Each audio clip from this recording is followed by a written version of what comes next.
Karon po ay October 1, 2024. Ang oras ay 1:09 ng hapon. Okay guys, ito nakikita nyo guys. Ito yung Pier 1 dito sa Cebu City. Ayan yung Kukalyong papuntang Pilipinas, Mindanao. Ayan, Pilipinas, Mindanao. Yan, okay. So ito naman ang sinasakyan ko. Ito yung Pilipinas, Ubay. So ito yung barko guys. So bababa muna ako sa hagdan. So ayan yung loob. Yan, mga container van.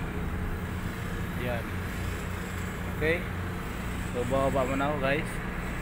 Dahil pupunta na ako doon sa trabahoan ko. Ha? Ganun lang yan guys. Yan ang talinas ko guys.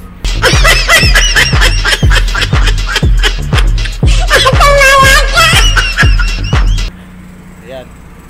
Okay. Yan, naglilinis siya ng daanan. Dahil syempre alam niyo kinakalawang ito. Ano, grabe yun. Ito yung mga container van. Cargo lang ito guys. So, tapos may pangkapin mga tao.